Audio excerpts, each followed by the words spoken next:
تفسیر قرآن پر مبنی پروگرام قول اللہ میر عدیل عارف کی جانب سے۔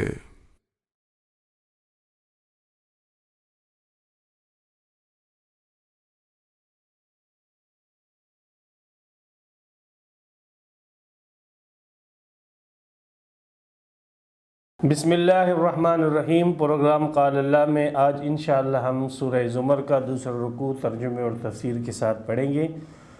علی حسب ترتیب سب سے پہلے دوسرے رکوع کا لفظی ترجمہ ہوگا، اس کے بعد اس کی مختصر جیسی تفسیر ہوگی۔ اعوذ باللہ من الشیطان الرجیم، بسم اللہ الرحمن الرحیم۔ قل یا عبادی الذین آمنوا اتقوا،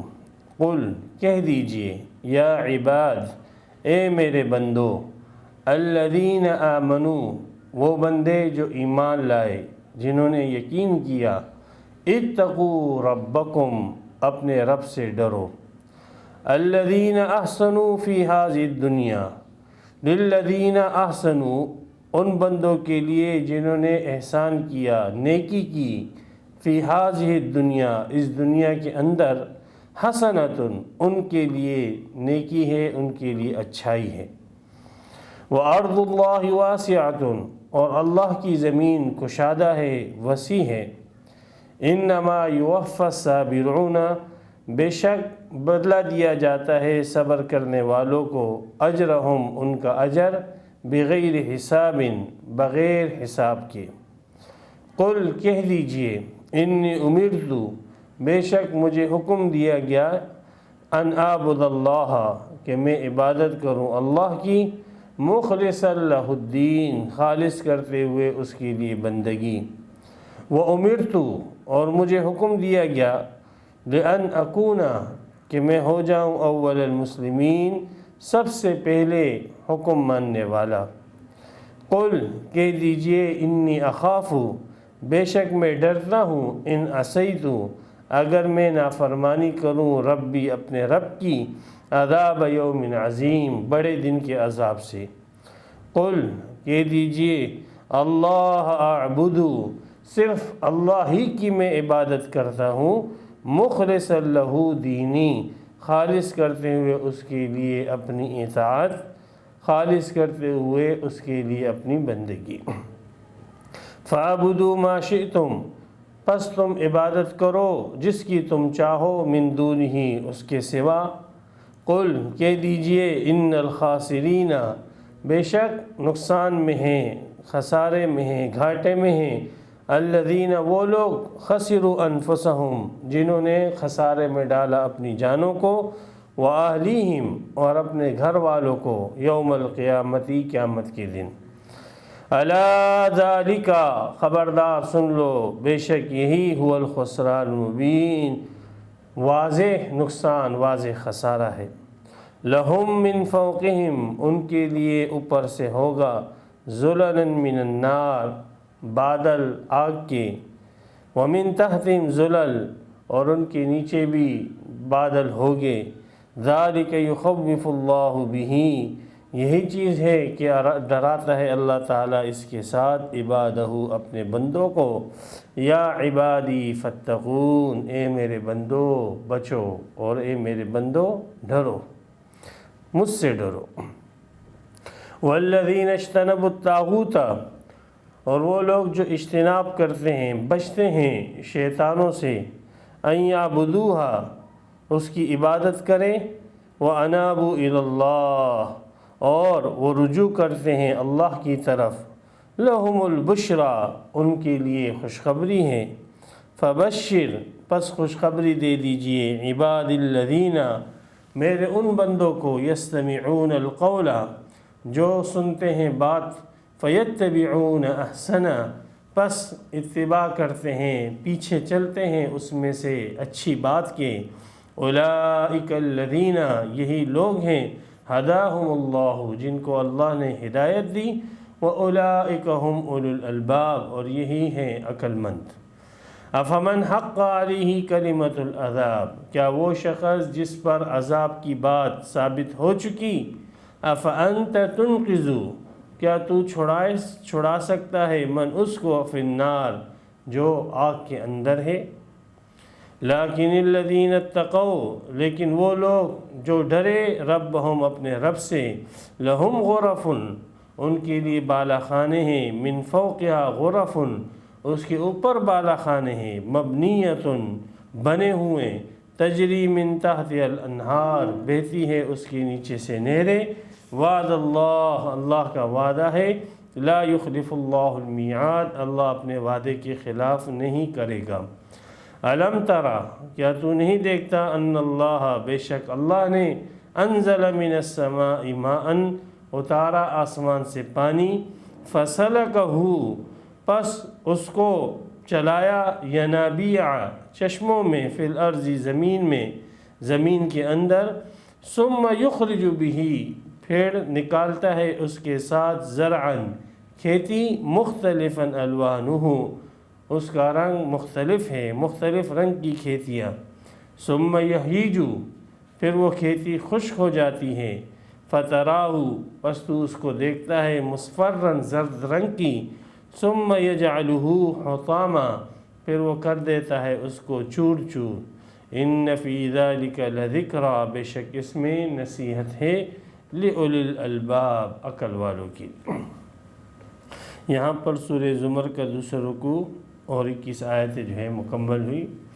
سورہ زمر کا بنیادی مضمون توحید خالص ہے، جسے پہلی رکوع کی ابتدائی آیات میں اس کا ذکر ہوا تھا کہ اللہ سبحانہ و تعالی نے فرمایا، فَاعْبُدِ اللَّهَ مُخْلِصًا لَهُ الدِّينَ، اللہ کے لیے عبادت کرو خالص کرتے ہوئے اللہ کے لیے بندگی، یعنی اللہ کی عبادت صرف اور صرف اللہ ہی کی عبادت ہو اور اس کے ساتھ عبادت میں کوئی اور شریک نہ ہو، یا فَاعْبُدِ اللَّهَ مُخْلِصًا لَهُ الدِّينَ، اللہ ہی کی عبادت کرو خالص کرتے ہوئے اس کے لیے اطاعت، یعنی جیسے آپ خالص ایک اللہ کی عبادت کرتے ہو تو اطاعت میں بھی اس کے ساتھ کسی کو شریک نہ کریں۔ تو یہ اس سورت کا بنیادی مضمون تھا، اور اللہ ہی کے لیے عبادت خاص ہے، اور اللہ کے لیے علاوہ کسی اور کی عبادت اور کسی اور کی اطاعت اصالتاً جائز نہیں ہے۔ اس کو دلائل سے پہلے رکوع کے اندر ثابت کیا، اللہ سبحانہ و تعالیٰ کے انعامات، اللہ کے احسانات ثابت کیے، اور مشرکین کا رویہ بھی اللہ سبحانہ و تعالیٰ نے پہلے رکوع کے اندر بیان کیا۔ اس کے بعد یہ جو دوسرا رکوع ہے، اس میں ایمان والوں کو مخاطب کیا گیا ہے، اور جن لوگوں نے اس پر عمل کیا، اللہ کی توحید پر اور اللہ سبحانہ و تعالیٰ کی خالص بندگی اور اطاعت پر، ان کو اس دوسرے رکوع کے اندر مخاطب کیا گیا، اور ان سے خطاب میں یہ کہا گیا کہ تم اس پر اکتفا نہ کرو کہ صرف ہم ایک اللہ کی عبادت کریں، بلکہ اس میں اور زیادہ ترقی کرو، اللہ کی اطاعت کے اندر اور زیادہ ترقی کرو، صرف ماننے کی حد تک اور نظریات کی حد تک کہ ہم یہ بات مانتے ہیں کہ ایک اللہ ہی عبادت کا لائق ہے۔ جب انسان یہ جملہ کہتا ہے تو وہ مسلمان ہو جاتا ہے، رسول اللہ صلی اللہ علیہ وسلم کی رسالت کو تسلیم کرنے کے ساتھ وہ اسلام کے اندر، ایمان کے اندر داخل ہو جاتا ہے، لیکن یہ ایک نظریاتی چیز ہے۔ تو اللہ سبحانہ و تعالیٰ نے ایمان والوں کو کہا کہ آپ صرف نظریاتی طور پر مسلمان نہ رہو، بلکہ عملی طور پر بھی جو آپ کا نظریہ ہے وہ آپ کے عمل کی صورت میں انسانیت کے سامنے اور انسانوں کے سامنے ظاہر ہونا چاہیے۔ اس لیے جو لوگ نظریاتی طور پر مسلمان ہیں، اللہ کو مانتے ہیں، اللہ کی ہی عبادت کو مانتے ہیں، ان سے یہ کہا جا رہا ہے کہ آپ عملی طور پر بھی اپنے اس نظریاتی عقیدے کا ثبوت پیش کریں۔ تو یہ آپ علیہ السلام کے ذریعے سے حکم دیا جا رہا ہے ان کو، قل، کہہ دیجیے، یا عباد الذین، اے میرے وہ بندو، آمنو، جو ایمان لائے، آپ ایمان لا چکے ہو، اے میرے بندو جو مجھ پر یقین کرتے ہیں، اللہ کو مانتے ہیں اور اللہ کے لیے بندگی کے حق کو مانتے ہیں اور کسی کو اللہ کے ساتھ شریک نہیں کرتے، یہ نظریہ ان لوگوں کا ہے۔ آمنو کا مطلب یہ،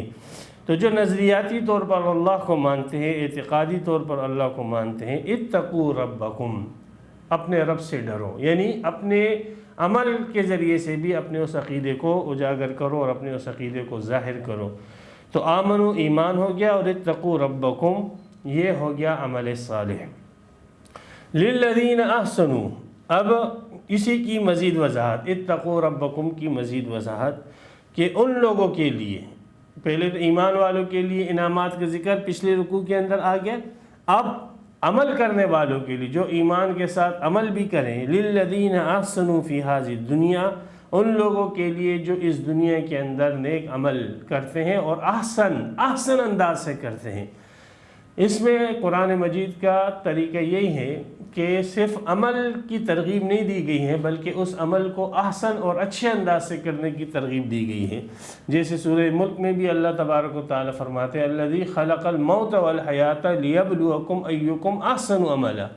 تو عمل کرنا ہے، آپ نے نماز پڑھنی ہے تو صرف یہ نہیں ہے کہ آپ نے فرائض بجا لائے بس، نہیں، بلکہ آپ اس نماز کو احسن انداز سے کریں۔ آپ مسواک کر کے اس نماز کو ادا کریں، مسواک کر کے آپ نماز پڑھیں گے۔ رسول اللہ صلی اللہ علیہ وسلم نے فرمایا فضل الصلاۃ التي يستاق لها على الصلاۃ التي لا يستاق لها 70 ضعفا، 70 گنا جو ہے آپ کا ثواب نماز کا بڑھ جاتا ہے۔ آپ مسجد میں نماز جا کے پڑھتے ہیں، اس میں آپ کا ثواب جماعت کے ساتھ جب آپ پڑھتے ہیں 27 گنا 25 گنا اس کے ثواب میں اور اضافہ ہو جاتا ہے۔ آپ صف اول میں جب نماز پڑھتے ہیں آپ کی نماز اور زیادہ بڑھ جاتی ہے۔ آپ جب صف اول میں دائیں طرف کھڑے ہوتے ہیں آپ کی نماز اور زیادہ قدر و قیمت والی ہو جاتی ہے۔ اور جتنا آپ مستحبات اور سنن کی رعایت رکھتے ہوئے نماز ادا کریں گے اتنا ہی آپ کی نماز کی قدر و قیمت اور بڑھے گی، اور پھر اندرونی حضوری کے ساتھ، ذہنی حضوری کے ساتھ اور دل کے حضور کے ساتھ آپ نماز پڑھیں گے تو آپ کی نماز جو ہے وہ واقعی معراج بن جائے گی۔ تو صرف ایک عمل کرنا نہیں ہے بلکہ اس عمل کو آپ نے کرنا ہے انتہائی احسن انداز سے۔ تو صرف یہ نہیں کہا کہ جو لوگ عمل صالح کرتے ہیں بلکہ فرمایا وَأَرْضُ اللَّهِ وَاسِعَةٌ۔ تو یہ اشکال اور وہم کا ازالہ اور دفعہ ہے کہ اگر کوئی شخص یہ کہے کہ ہم تو نیک عمل کرنا چاہتے ہیں لیکن ہم جن علاقوں میں رہ رہے ہیں وہاں پر نیک عمل کرنا ہمارے لیے مشکل اور ہمارے لیے ناممکن ہے، تو اللہ سبحانہ و تعالی نے اس کو عذر لنگ قرار دیا اور فرمایا کہ اللہ کی زمین وسیع اور کشادہ ہے۔ آپ اگر اس ایک علاقے میں اللہ کے احکامات پر عمل نہیں کر سکتے تو آپ وہاں سے دوسرے علاقے میں چلے جائیں۔ نبی اکرم صلی اللہ علیہ وسلم نے اپنے صحابہ کرام کے ساتھ ہجرت نہیں کی۔ آپ علیہ السلام کی سیرت کا ایک بڑا حصہ ہجرت پر مشتمل ہے کہ آپ نے اپنی پوری جماعت کے ساتھ اپنے آبائی علاقے کو چھوڑا اور وہاں سے ہجرت کر کے آپ علیہ السلام مدینہ المنورہ آئے۔ اس ہجرت میں بڑی تکلیفیں ہوگی، بڑی پریشانیاں ہوگی، اس میں کوئی شک شبے کی بات نہیں ہے، لیکن اس پر جو اجر اللہ سبحانہ و تعالیٰ دے گے وہ بھی کئی گنا بڑھا کر دے گے، بلکہ اتنا دے گے کہ وہ انسانوں کے حساب سے بھی باہر کی چیز ہوگا۔ تو اسی چیز کی تسلی دے رہے ہیں کہ اس پہ آپ کو تکلیف آئے گی، ہجرت میں بڑی تکلیفیں اور پریشانی آئیں گی، لیکن اس اجر کو بھی ملحوظ رکھیں کہ انما یوفی الصابرون اجرہم، اللہ سبحانہ و تعالیٰ صبر کرنے والوں کو ان کا اجر دیں گے بغیر حساب، بغیر حساب کے۔ یعنی نماز وہ پیمانے کے ساتھ ناپ کر اس کا ثواب دیا جائے گا، حج اس کا ثواب پیمانے کے ساتھ جو ہے ناپ کر دیا جائے گا، روزہ اس کا ثواب بھی پیمانے کے ساتھ دیا جائے گا۔ لیکن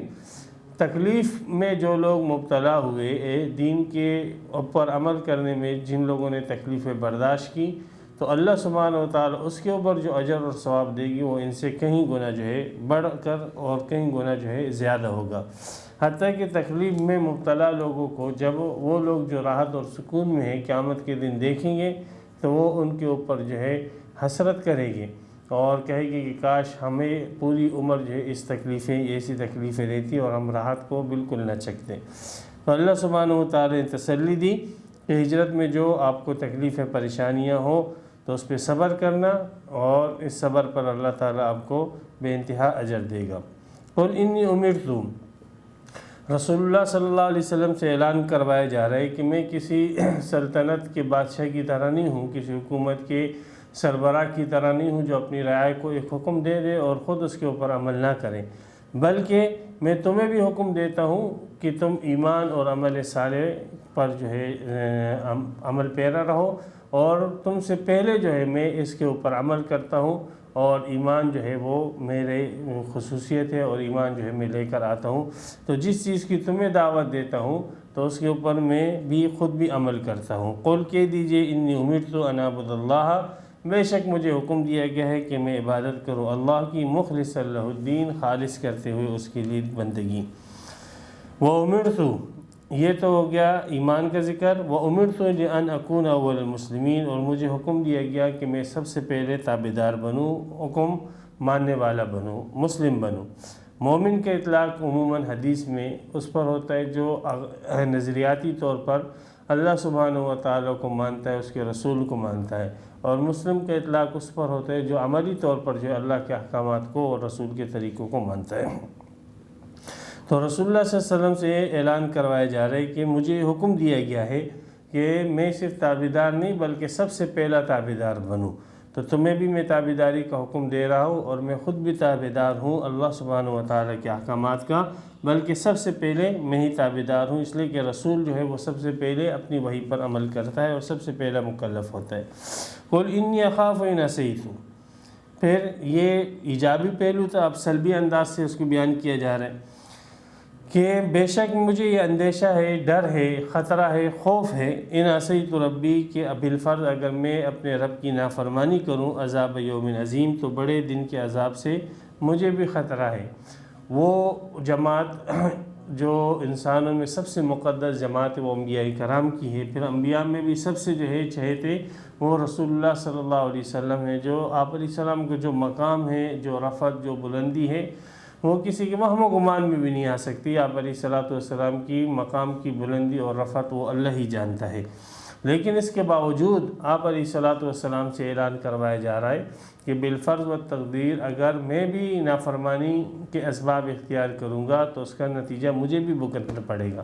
اللہ سبحانہ و تعالیٰ نے جو دنیا کے اندر اسباب اور مسببات کا ایک سلسلہ رکھا ہے، تو وہ ہر ایک شخص کے لیے، وہ خواہ نیکوکار ہو خواہ بدکار ہو، جو اللہ کے رحمت کے اسباب اختیار کرے گا اللہ سبحانہ و تعالی کی رحمت اس تک پہنچے گی، اور جو اللہ کے غضب کے اسباب اختیار کرے گا اللہ کا غضب اس تک پہنچے گا۔ اب اگر کوئی شخص اللہ کے غضب کے اسباب اختیار کرتا ہے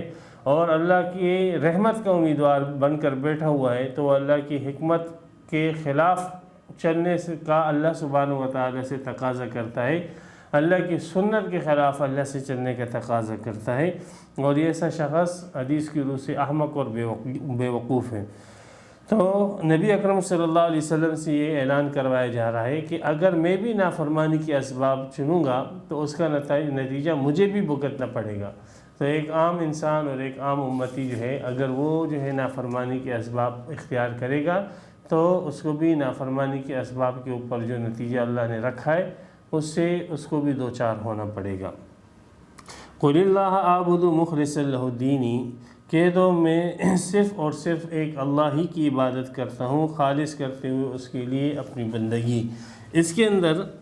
توحید، خالص توحید کا بیان ہے، اور ایک تو اس میں اتنی تاکیدات ہیں کہ سب سے پہلے یہ اعلان رسول اللہ صلی اللہ علیہ وسلم سے کرایا جا رہا ہے، تو آپ علیہ السلام سے اعلان کرانا خود اس اعلان کی جو ہے اہمیت۔ پھر اللہ اعبدو، حصر ہے، تقدیم محق التاخیر یفید الحصر، صرف اور صرف ایک اللہ ہی کی میں عبادت کرتا ہوں، مخلصاً مزید تاکید اس کے ساتھ عبادت خاص کرتا ہوں، لہو دینی، اس کے لیے اپنی بندگی خاص کرتا ہوں۔ یہ تاکید در تاکید ہے، تو مومن کو یہی چاہیے کہ وہ اللہ کی بندگی کرے اور خالص اللہ کی بندگی کرے۔ شرک جو ہے، ظاہری شرک اور خفی شرک، ہر قسم کے شرک سے اللہ سبحانہ و تعالی کی بندگی کو پاک اور صاف رکھیں۔ ریاکاری تک کے شرک سے جو ہے اللہ سبحانہ و تعالی کی بندگی کو، اور کسی اور کی رضا ہو اس عمل کے اندر، اس سے بھی اللہ سبحانہ و تعالی کی بندگی کو پاک اور شفاف رکھیں۔ فَاعْبُدُوا مَا شِئْتُم مِّن دُونِهِ، رسول اللہ صلی اللہ علیہ وسلم نے جب اپنا موقع بیان کر دیا تو کفار اور معاندین و مخالفین سے کہا جا رہا ہے بطور تحدید اور بطور دھمکی کہ یہ تو اللہ کا حکم یہ ہے کہ میں صرف اللہ کی عبادت کروں، اور میرا عمل بھی یہ ہے کہ میں صرف ایک اللہ کی عبادت کرتا ہوں، تو تمہاری مرضی ہے، فَاعْبُدُوا، تم عبادت کرو، مَا شِئْتُم، جس کی تم چاہو، مِن دُونِهِ، اس سے اس کے علاوہ، تو تم جس کی چاہتے ہو کرو۔ اس کا مطلب یہ نہیں کہ ان کو اجازت دی جا رہی، بلکہ یہ ایک قسم کی تحدید اور دھمکی کا طریقہ ہے، اور اس کے اوپر دلیل آگے کھول کہہ دیجئے ان الخاسرین الذین خسروا انفسهم، کہ بے شک وہ لوگ خسارے اور نقصان میں ہیں جنہوں نے اپنے آپ کو خسارے میں ڈالا، واہلیہم، اور اپنے گھر والوں کو خسارے میں ڈالا۔ اس لیے کہ عموماً جو انسان صاحب خانہ ہوتا ہے تو بال بچے بھی اس کے تابع اور اس کے مذہب پہ ہوتے ہیں. اگر صاحب خانہ عیسائی ہوتا ہے تو بچے عیسائی ہوتے ہیں، صاحب خانہ جو ہندو ہوتا ہے تو بچے جو ہے اس کے ہندو ہوتے ہیں.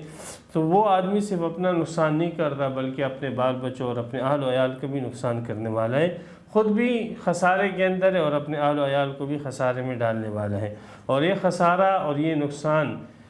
ظاہر ہوگا یوم القیامتی، قیامت کے دن. دنیا میں تو وہ عیش و عشرت کے اندر رہے گا، لیکن قیامت میں پتہ لگے گا کہ اس نے کتنا بڑا جو ہے نقصان اس تجارت میں اٹھایا ہے. الا ذالک هو الخسران المبین، خبردار سن لو یہی واضح اور کھلا خسارہ ہے. لہم من فوقہم ظلل من النار، اس کا ایک نمونہ بتلایا جا رہا ہے کہ آخرت کے اندر یہ کتنا بڑا جو ہے خسارہ ہے. اس کا ایک نمونہ یہ ہے کہ ان لوگوں کو اوپر سے بھی آگ نے گھیرا ہوگا، ومن تحتہم ظلل، اور نیچے سے بھی آگ کے بادل ہوگی. جیسے ایک بدلی ہوتی ہے اور ایک بادل ہوتے ہیں کہ پورے علاقے کو گھیر لیتے ہیں، اسی طریقے سے آگ ان کو جو ہے اوپر نیچے ہر طرف سے جو ہے گھیر لے گی. اور آگ جب انسان کو گھیر لے اوپر سے نیچے سے تو پھر اس انسان کا کیا حال ہوگا. ہم تھوڑی سی دنیا کی آگ برداشت نہیں کر سکتے ہیں تو آخرت کی آگ کتنی. تو یہ صرف یہ نہیں کہ ان سے نعمتیں چھن جائے گی، بلکہ وہ بڑے عذاب اور تکلیف اور مشقت کی زندگی کے اندر ہوں گے. ذالک یخوف اللہ بہ عبادہ، یہ تکلیف، یہ آگ کا عذاب، یہ عذاب علیم، یہ خسران مبین، یہ وہ چیز ہے کہ جس سے اللہ اپنے بندوں کو ڈراتا ہے کہ تم وہ اسباب اختیار نہ کرو کہ قیامت کے دن تم اس آگ کے لپیٹے کے اندر آ جاؤ اور اس خسران مبین کے اندر مبتلا ہو جاؤ. یا عبادی فاتقون، اس آگ سے اور اس خسران مبین سے بچنے کا اے میرے بندو صرف اور صرف ایک ہی طریقہ ہے، وہ یہ کہ مجھ سے ڈرو. اللہ کا ڈر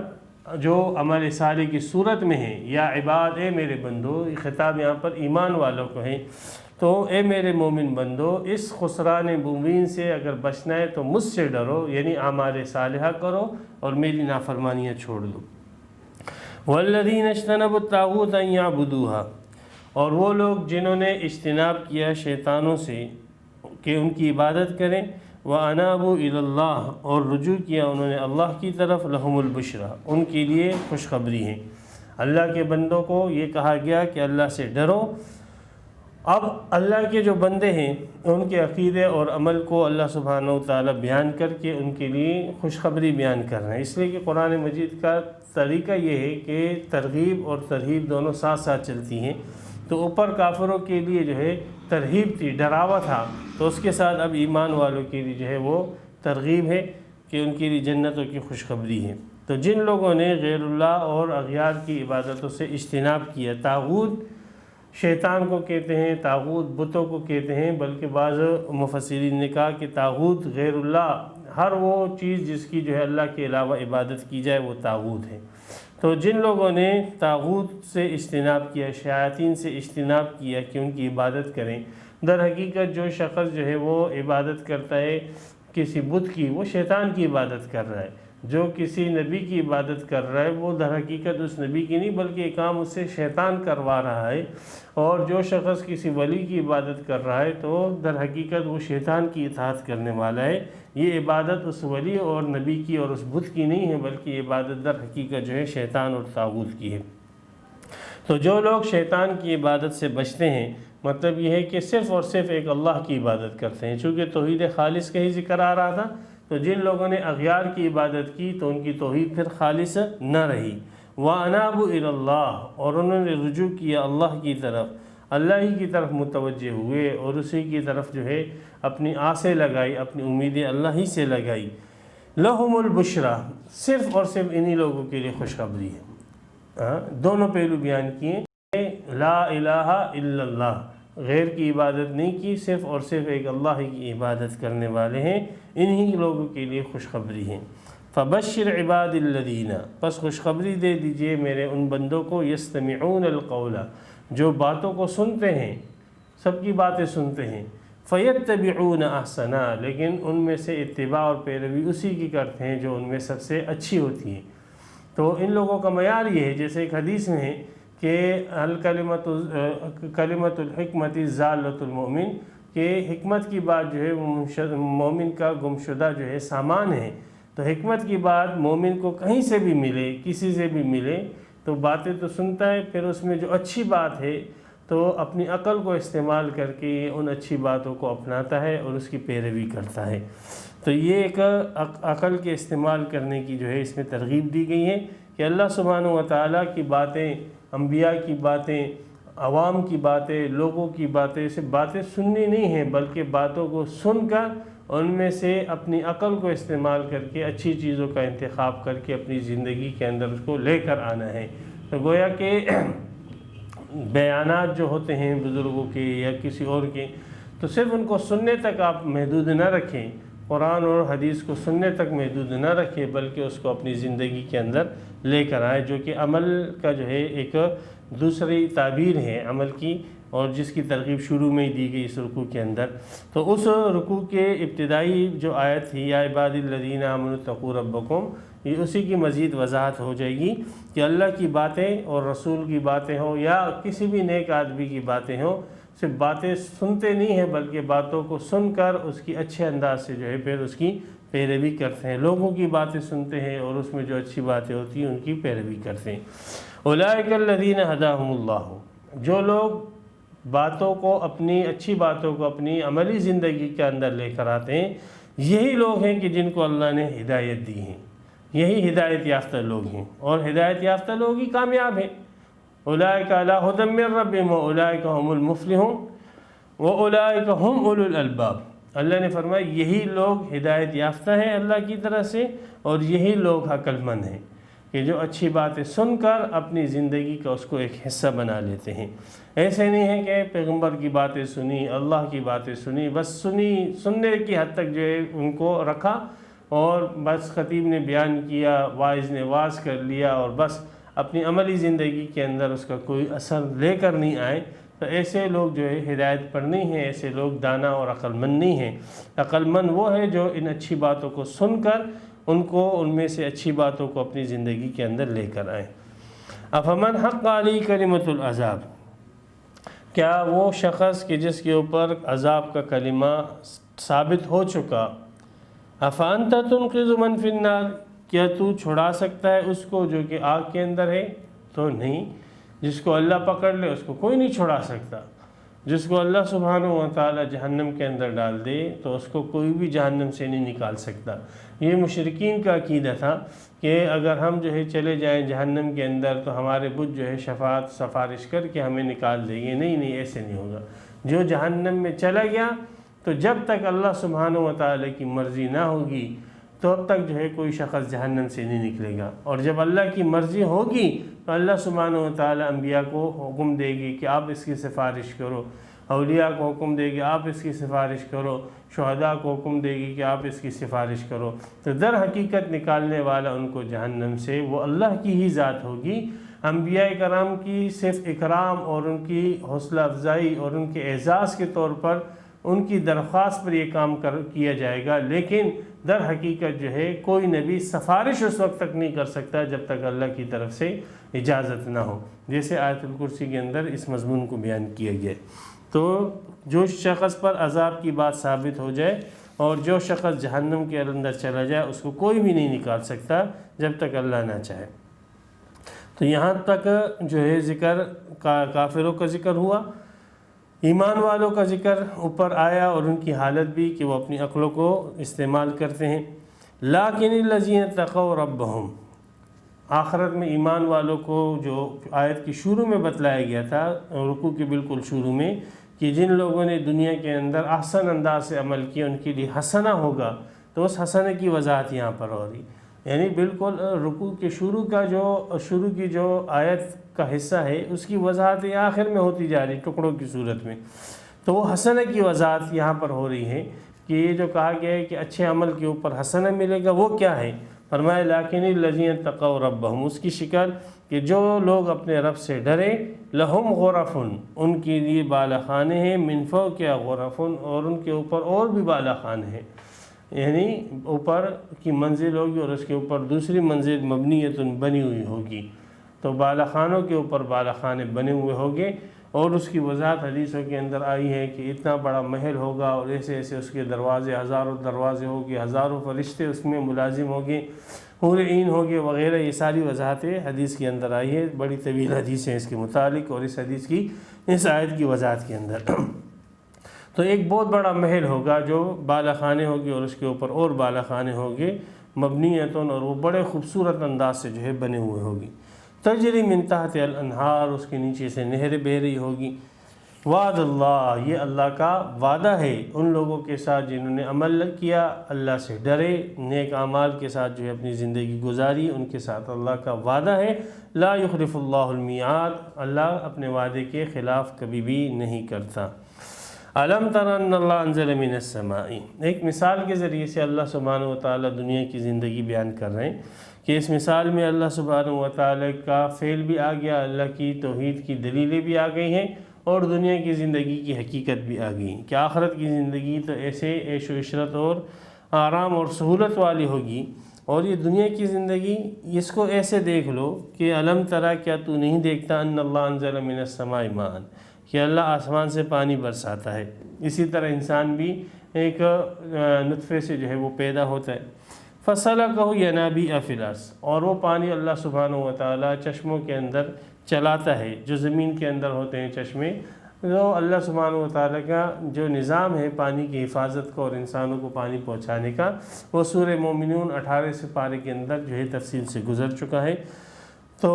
وہاں پر یہ ہے کہ اللہ سبحانہ و تعالیٰ جو آسمانوں سے پانی برساتے ہیں، بعض برف کی صورت میں پہاڑوں کے اوپر محفوظ کر دیتے ہیں، اور بعض جو ہے نہروں کی صورت میں جاری فرما دیتے ہیں، اور بعض ایسے ہوتا ہے کہ وہ زمین میں اندر چلا جاتا ہے اور پھر لوگ جو ہے بورنگ کر کے اور کنواں کھود کر جو ہے اس کو نکالتے ہیں. یہ اللہ سبحانہ و تعالیٰ کا انسانوں کو اور حیوانوں کو جو ہے پانی پہنچانے کا ایک عجیب نظام ہے. تو اللہ سبحانہ و تعالیٰ اس پانی کو چلاتے ہیں زمین کے اندر. اسی طرح انسان وہ بھی پانی کا ایک ٹکڑا ہی ہے، ایک قطرہ ہی ہے، اور پھر وہ مادر رحم کے اندر جاتا ہے. ثم یخرج بہ زرعا، پھر اللہ سبحانہ و تعالیٰ اس پانی کے ذریعے سے کھیتی نکالتے ہیں، مختلفاً الوانہ، کہ جس کے رنگ جو ہے مختلف ہوتے ہیں. کوئی گندم جو ہے الگ رنگ کا ہے، اور پھل پھول پھر سبزیاں جو ہے وہ الگ الگ رنگ کی ہیں، متفرق رنگ کی. اسی طریقے سے اللہ سبحانہ و تعالیٰ جو ہے ماں کی پیٹ سے انسانوں کو نکالتے ہیں، اور ان انسانوں کی زبانیں الگ الگ ہیں، ان کے رنگ الگ الگ ہیں، ان کے قد و قامت الگ الگ ہیں، ان کی چاہت پسند ناپسند الگ الگ ہیں. بہت زیادہ جو ہے انسانوں کے اندر تفریق اور فرق ہوتا ہے، جیسے اللہ سبحانہ و تعالیٰ کی ان چیزوں کے اندر، زراعت کے اندر جو ہے فرق ہے. ثم یہیج، پھر وہ کھیتی سوکھ جاتی ہے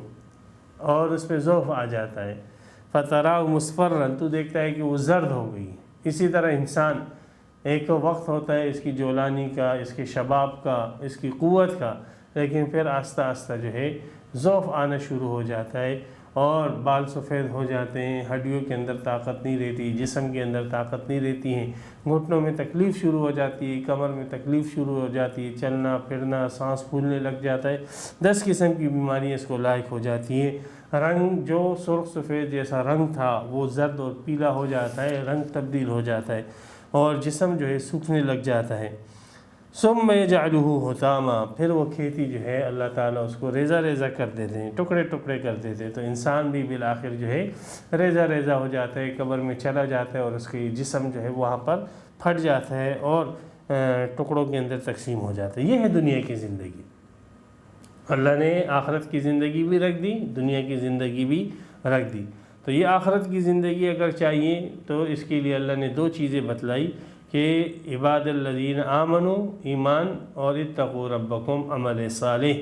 جب یہ دونوں چیزیں ہوگی تو للذین احسنوا فی ہذہ الدنیا حسنہ،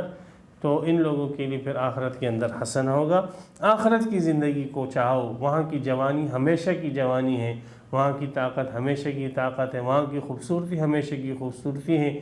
وہاں کا شباب ہمیشہ کا شباب ہے، وہاں کی ہر نعمت جو ہے وہ دائمی اور ابدی ہے. تو یہ دنیا کی نعمتیں تو اس کھیتی کی طرح ہیں کہ آج ہے تو کل جو ہے خاک میں مل جائے گی. ان فی ذلک لذکریٰ لاولی الالباب، یہ اللہ نے ایک مثال بیان کر دی، لیکن اس مثال سے عبرت اور نصیحت وہی حاصل کرے گا جو عقل مند ہے، بے عقل آدمی جو ہے اللہ کی ان مثالوں سے جو ہے کبھی بھی نصیحت حاصل نہیں کرے گا۔ تو یہاں پر